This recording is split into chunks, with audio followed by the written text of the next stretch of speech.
Well, stargazing, life goes on. I need her, my babies. What's up, YouTube? It's Tyler Knight, Toon Taz Life. I'm about to be talking about why Larry Bird is top 5, in my opinion. Basically, me making the case for Larry Bird. There's some people in the media that don't think that Larry Bird is top 5 when he should be. There's some people that put Larry in the top 5, but put some players over him that I don't agree with, which is like Kareem, Bill Russell. My top 5 is Michael Jordan,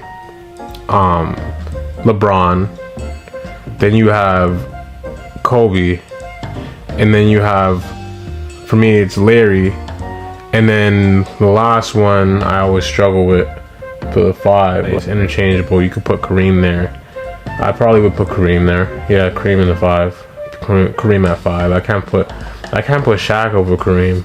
Like, you can, but I don't think I would. Let me know what you think. But yeah, I would say that sometimes when I was younger, I used to put Wilt up there, but it's like the amount of championships that Wilt won. I think he had like, what was it, 2, something like that.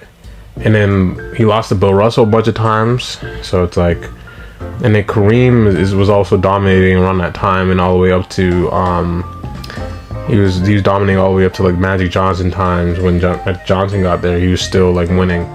So I'd put Kareem in the top 5. But for Larry Bird, the reason why I would put Larry Bird at 4 is because based off of his accomplishments. Let me just list his accomplishments in the 13 years he's been playing in the NBA. 3-time NBA champion. This is in 13 years. 3-time MVP. 12-time All-Star. 9-time All-NBA first team. 3-time three-point shootout champion. I mean, like, he was the best three-point shooter in the league back then, so that was a given. And 1980 NBA Rookie of the Year. You know what I'm saying? He won that over Magic Johnson. The same guy in that same year that went to the finals, averaged a triple-double, and won a championship for his team as a rookie. So, like, he went against that guy and blew him out the freaking stadium. Like, it wasn't even close for the Rookie of the Year. Larry Bird won that easily. So, it's like, he started off great and ended off his career great. His last year, he averaged like 20 points, and he went through like some back injuries, a whole lot of stuff, but he was still playing decent. Like, a lot of players don't end off their career in that way. A lot of players end off their career averaging 20 points. It's only the greats. It's only Kobe, LeBron, Jordan, and I can't think of really anybody else that averaged 20 at the end of their career. Was still averaging over 20 points, no matter what. Like, all the back injuries, you're old, people call you washed, you're still averaging 20 points. LeBron's ridiculous. LeBron's still averaging the same amount of points he averaged in his prime, and rebounds and assists. Like, he's still playing and still generating the same type of stats. Like, that guy, that's why I put him up there. That's why I put him up at number 2. It's like Jordan, LeBron, and then I have Kobe, and then I have Larry. What LeBron's doing right now, I haven't seen. In that 13 years of playing, he did all of that, and he's still one of the top scorers. He's still one of the top scorers all time. 897. So yeah, the only person that played less games than Larry Bird was Elgin Baylor. You know, if you guys know Elgin Baylor, he was a problem. George Gervin is 46. At 46, 791 games. Elgin Baylor is the only player that played less games, and he's over him. So, you know, Larry Bird is one of those guys, and he needed a lot in a short period of time. That's why I feel like I put him up there. Jordan did a lot in a short period of time. That's why I still put him up there too. He didn't play no 20 years like LeBron and Kobe.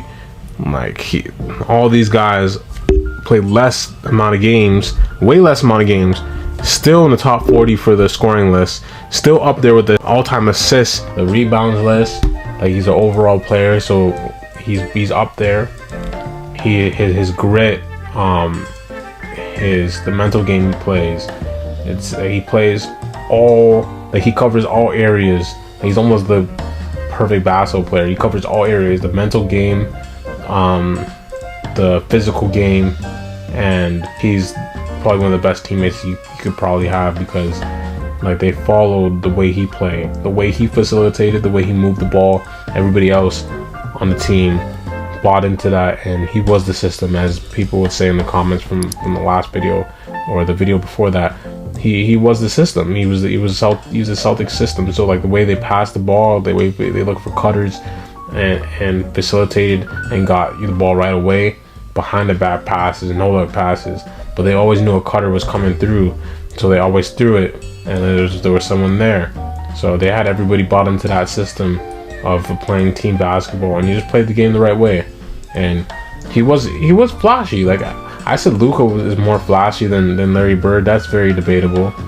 But yeah, Larry Bird has his own way of playing.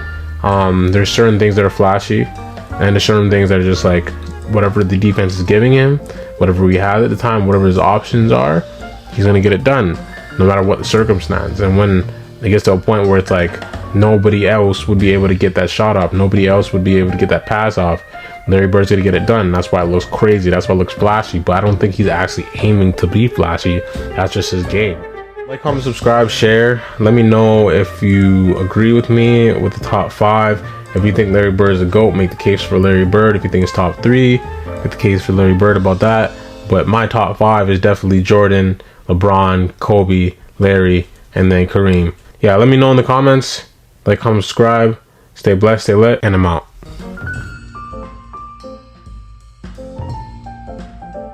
Now stay tuned for your daily devotion. Many times have something happen in your life and you let your emotions eclipse the truth of God's word. You feel abandoned, but his word says, I will never leave you nor forsake you. You feel when you're praying, he's not listening, but the word says he hears the cries of his children. You feel you're not going to be able to get through the season financially, but the word says we have never seen the righteous forsaken or his seed begging bread. You feel he does not love you, but the word says that while you was yet a sinner, Christ demonstrated his love by dying for you. You feel, but the word says. You feel, but the word says. You feel, but the word says.